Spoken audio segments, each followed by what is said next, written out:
j'en ai marre, mes collaborateurs comprennent décidément rien à ce que je leur dis, ça fait 36 fois que je leur dis la même chose, et le travail est toujours pas bien fait, etc. Dans ces moments-là, ce qu'on fait, c'est qu'au lieu de travailler sur les collaborateurs, ce qu'on ne peut pas faire vu qu'ils ne sont pas là, c'est qu'on retourne la caméra sur le CEO chef d'entreprise et qu'on l'invite à aller peut-être réécrire ou revisiter l'histoire qui se raconte sur lui. Si le salarié ou l'équipe a un problème, c'est le problème de l'entreprise, il doit être pris à bras le corps. Et on n'est plus dans chacun son précaré à essayer d'avoir raison. Non, on cherche ensemble une solution pour faire avancer. Tu as un plan, tu as envie de sortir dehors, tu vois qu'il pleut, tu peux soit passer ton énergie à te dire «Oh, j'ai envie qu'il arrête de pleuvoir», soit te dire «Ok, qu'est-ce que je fais avec ça? Est-ce que je sors avec un parapluie? Est-ce que je change mes plans et je reste à la maison?» Mais en tout cas, d'agir uniquement sur ce qui est contrôlable. Bienvenue dans ce nouvel épisode de Structure, le podcast qui libère l'entrepreneur tout en décuplant le potentiel de croissance de son entreprise. Je suis Romain Collignon, le fondateur de Squared, et ce que je vous propose dans ce podcast, c'est de prendre part à une conversation. Une conversation où on est entre nous, avec mon équipe ou avec des invités triés sur le volet, pour vous partager toutes nos coulisses et où évidemment la structure, au service de la liberté et de la croissance de l'entrepreneur, ne sera jamais très loin. Alors, la conversation du jour, c'est la réponse à l'une de vos questions. Venez d'ailleurs me les poser sur Instagram ou sur LinkedIn, j'adore vous lire et j'adore vous répondre. Et en plus, ça me donne un très bon prétexte pour vous offrir des épisodes comme celui que vous vous apprêtez à écouter. Allez, c'est parti!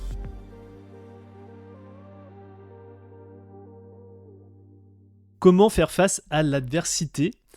Alors, celui ou celle qui croit que développer sa boîte, c'est un long fleuve tranquille, et ceux et celles qui ne voient que le côté brillant de l'entrepreneuriat, qu'on sait parfaitement mettre en valeur de manière générale sur les réseaux sociaux, en général, quand on pense ça, on se trompe sur toute la ligne. Parce que l'entrepreneuriat, c'est oui des succès, mais c'est surtout des problèmes à résoudre ou des situations dont on se passerait bien. Et nous, on est très open dans nos masterminds, justement, à ce que chacun et chacune puisse partager ses doutes, partager ses galères et tous ces moments qui ne se passent pas comme prévu. Et depuis 15 ans que je suis entrepreneur, j'ai remarqué une chose, c'est que la capacité d'un entrepreneur à répondre positivement, et on va peut-être définir ensemble ce que ça veut dire positif justement, répondre positivement à l'adversité, c'est intrinsèquement lié à son succès. Donc Raphaël, Fabien, quand il y a des membres qui viennent vous voir, et quand on vient vous voir, c'est rarement, j'imagine, pour venir vous dire que tout va bien. Vous pouvez me challenger bien sûr là-dessus, mais c'est souvent parce qu'il y a des sujets à résoudre qui sont plus ou moins deep. Mais qu'est-ce que vous avez remarqué dans les comportements ou les approches serviables qu'ont nos entrepreneurs face à l'adversité? Et surtout aussi, comment vous abordez ce problème, quand il y a un problème, comment vous abordez ça dans votre structure de coaching? Ok, tu sais quoi, je vais juste te laisser la parole, Raphaël, mais juste, je voudrais dire, il y a quand même certains des membres qui viennent pour célébrer. Et ça, c'est cool. Et parce que c'est très important, et on en parle souvent, l'importance de célébrer les bons moments, surtout dans cette atmosphère, hein, beaucoup de rouge. Hein. Tu parlais du disque tout à l'heure, profil rouge. Chez les entrepreneurs, il y en a beaucoup. Le challenge est terminé et je suis déjà en route pour le next challenge. Et je ne prends pas le temps de célébrer avec mon équipe ou même en perso, avec mon entourage. Et nos membres le font de plus en plus. On a même un Slack dédié pour ça. Donc, ça arrive quand même. Yes. C'est très vrai, ça mérite vraiment d'être souligné parce que à n'importe quel stade d'un parcours d'entrepreneur, c'est fondamental de prendre des moments pour se reconnaître qu'on a bien fait certaines choses. Parce que le biais de négativité qu'on a tous en termes d'humains nous fait regarder toujours ce qu'on fait mal et ce qui pourrait être mieux, et là où on est nul, et là où on a foiré, et là où on n'est pas légitime. Donc pour contrebalancer ce petit démon qui nous parle, c'est vraiment important de faire aussi parler l'ange de temps en temps pour avoir un tableau plus complet. Après, franchement, ce sujet, il est tellement vaste de comment on fait face à l'adversité. Je vais essayer de détricoter un peu tout ça. Et moi, je te dirais déjà que euh, parmi ceux des entrepreneurs qu'on accompagne que je vois le mieux avancer face aux obstacles, le trait en commun que je vois chez eux, c'est une ouverture totale à remettre en question l'histoire qui se raconte sur eux.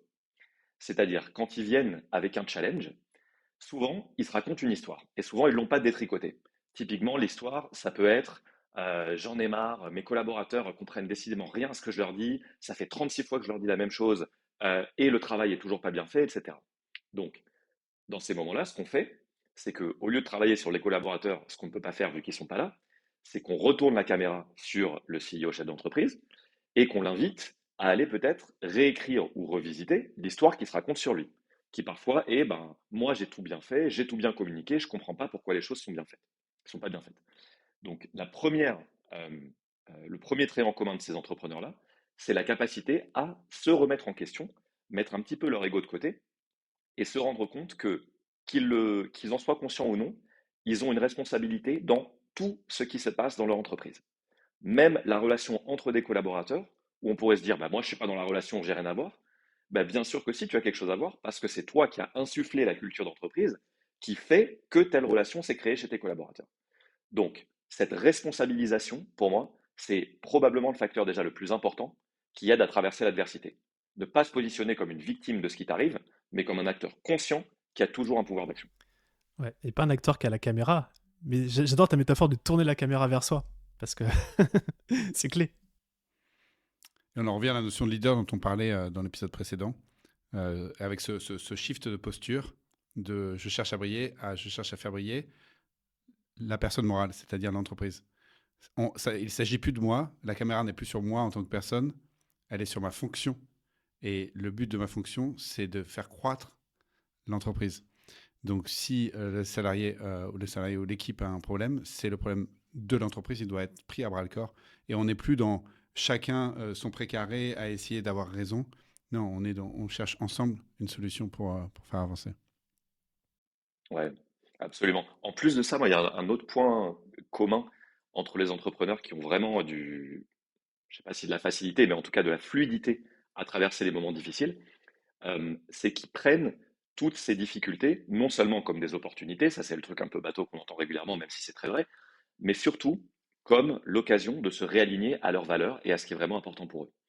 C'est-à-dire que parfois, moi j'ai vu ça plusieurs fois, notamment avec des membres du Mastermind 67 en séance, des personnes qui traversaient une grosse difficulté, par exemple, qui réalisent un lancement et qui le foirent, ce qui peut arriver à tout le monde, hein, quel que soit son niveau de chiffre d'affaires, et qui, au lieu d'interpréter ça comme je ne sais pas ce que je fais, je suis un échec, je rencontre un échec, se disent ah, ok, s'il y avait un message caché derrière ça, que la raison pour laquelle j'ai pas atteint ce que je voulais, c'était qu'en fait j'avais agi inconsciemment contre une de mes valeurs les plus importantes.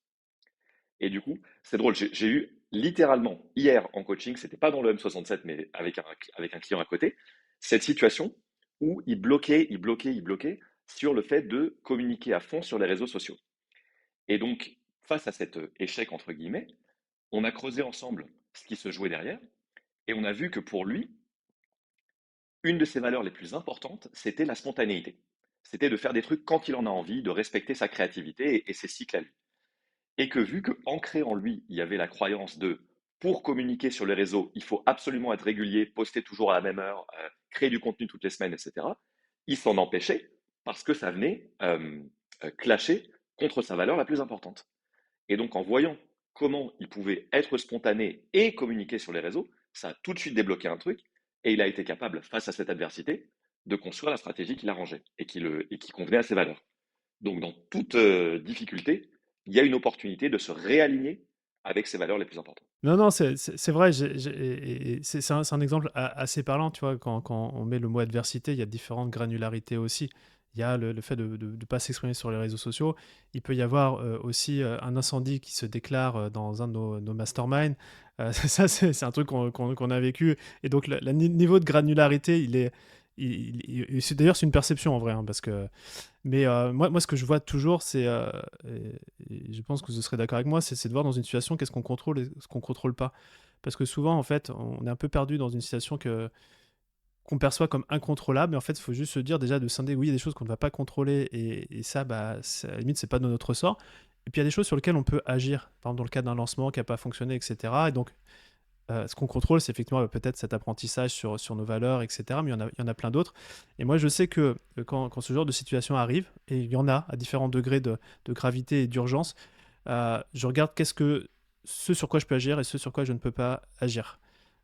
Et dans tous les cas, et tu l'as vraiment balayé, Raphaël, en disant obstacle, opportunité, mais je vais réinsister dessus, c'est que dès que je vois un obstacle, je vois de l'adversité, je dis ok, c'est quoi le cadeau qu'il y a derrière? Alors ça peut paraître très bizarre dit comme ça, mais j'en ai tellement eu, j'en aurai encore tellement, que je dis ok, il y a un truc à apprendre, donc j'ai de la gratitude pour ça, qu'est-ce que j'ai à apprendre?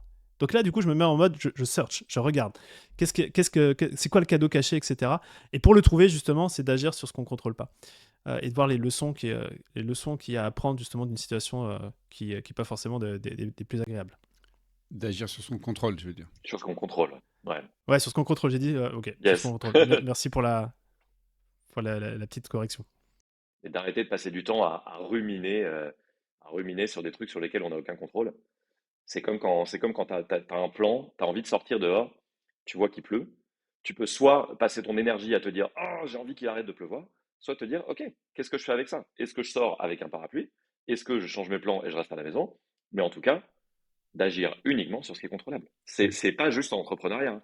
Pour moi, c'est l'un des piliers les plus importants d'une vie qui est épanouie. D'arrêter une fois pour toutes de lutter contre des trucs qui sont beaucoup plus grands que nous, quoi. Oui, il y a un truc on n'a pas dit, qui pourtant me paraît quand même une étape indispensable, c'est de clarifier de quoi on parle. Quand on est face à l'adversité, enfin, moi je sais pas toi, Raph, j'imagine c'est la même chose. Moi je vais voir arriver un client qui est un peu, entre guillemets, en panique. Fabien, voilà ce qui se passe. Et en fait, souvent, c'est pas clair. Un exemple que je pourrais prendre, c'est OK, j'ai plus de trésor, c'est la merde, il faut absolument que je fasse rentrer du cash. Concrètement, c'est assez l'énoncé de base. La personne arrive en me disant ça, texto. OK.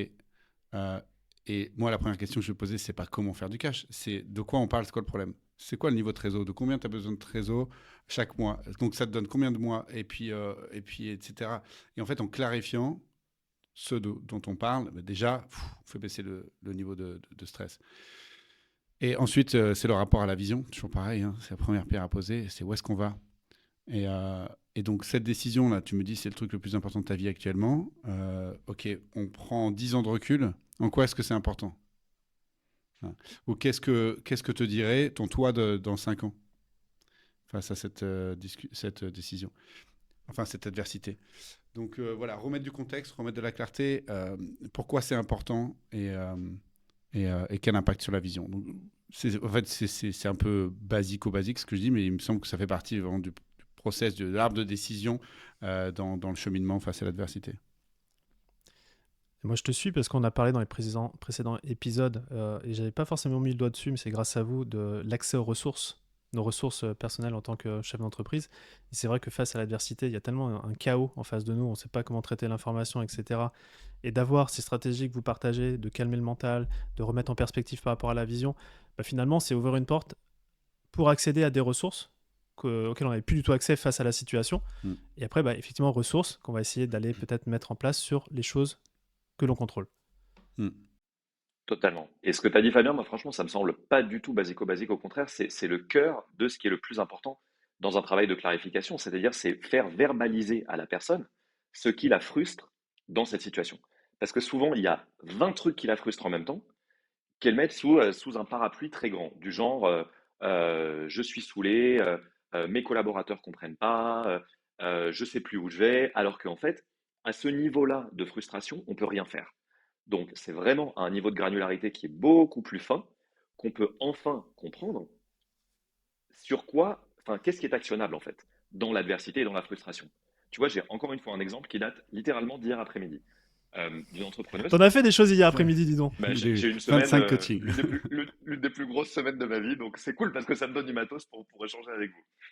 Euh, Littéralement hier, une entrepreneuse qu'on connaît bien qui me dit euh, qu'elle a reçu un message en ligne, un message d'une personne sur les réseaux sociaux, enfin pas un message, un post, d'une personne qui l'a critiqué. Donc chose qui arrive très souvent à des entrepreneurs qui ont un certain niveau de succès parce que forcément, on peut devenir polarisant et surtout on peut provoquer en d'autres personnes qui peuvent être frustrées des projections. Et donc, on aurait pu s'arrêter à OK, je me suis fait attaquer et c'est ça qui me saoule. Mais en fait, à ce niveau-là, encore une fois, on ne peut pas agir. Et donc, en allant creuser, on a vu que le cœur de ce qui l'a frustré, c'était le ressenti que la personne qui l'avait attaqué euh, disait que cette entrepreneuse avait un peu deux visages et était en fait en privé d'une certaine façon et en public d'une autre façon. Et donc là, on a pu aller travailler sur ce sujet-là parce que quand tu identifies que c'est ça qui t'a frustré, ben déjà, tu peux te demander, OK, en quoi est-ce que c'est vrai? En quoi est-ce que moi j'ai une responsabilité là-dedans? Et qu'est-ce que je peux faire pour en transformer ça en opportunité, comme on disait avant? Mais pour ça, il faut le courage et la perspicacité d'aller beaucoup plus profond que juste voilà ce qui me saoule. J'entends le concept de la vitrine et de l'arrière-boutique, là, dans ton exemple. Moi, je pensais aussi à autre chose, ça fait un peu lien avec ce dont on discutait dans les épisodes précédents, euh, sur le job du leader. Et adresser les challenges, c'est le job du leader au quotidien. Et toujours le même livre, hein, qu'on connaît très bien, le livre Traction de Gino Wickman. euh, Dans ce livre, il explique que, en fait, la croissance de l'entreprise est proportionnelle à l'habilité de son équipe managériale de dire la vérité dans les meetings. Et en fait, donc, on a ces meetings qui sont quotidiens, enfin, ou hebdomadaires. Si on n'est pas capable à ce moment-là de dire et de se dire la vérité, on freine la boîte. Et donc, ça passe par mettre son ego de côté, comme on disait juste avant, ce qui est un des rôles du leader. Euh, Ça passe par être rapide dans la prise de décision. On en a parlé aussi dans l'épisode sur la prise de décision, c'est-à-dire il vaut mieux prendre une décision et se tromper que de ne pas en prendre. Ça coûte moins cher à l'entreprise en fait, et en termes de temps et de ressources, et d'itérer, prendre du feedback, et donc aller vers la croissance. Donc la question de départ était qu'est-ce qu'on fait face à l'adversité. Pour moi, déjà, on dit chouette, en fait, c'est mon quotidien d'entrepreneur, c'est mon quotidien de leader, et c'est mon job littéralement de faire face à l'adversité. Donc ça veut dire que j'ai un job et que je m'éclate et qu'en plus j'ai une équipe autour de moi pour y faire face. Ouais, et prendre la responsabilité de tout. Moi, je dis toujours, quand on est chef d'entreprise, on doit prendre la responsabilité de tout ce qui se passe dans l'entreprise. Même parce que le moindre truc qui se passe, au final, si tu tires le fil, ça remonte à qui? Ça remonte à l'entrepreneur, le chef d'entreprise, d'une manière ou d'une autre. Donc, si on se dit non, c'est pas de ma responsabilité, bah si, cette personne-là, tu l'as recrutée d'une certaine manière, donc c'est ta responsabilité. Et je crois que ça, en fait, ça résout beaucoup de choses. Et encore une fois, ça fait un point avec ce que tu pouvais dire, tu pouvais partager, Raphaël, c'est que ça sert dans tous les domaines de vie au final, hein. Faire face à l'adversité dans le business ou dans la vie, dans les mêmes méthodes, exactement les mêmes méthodes.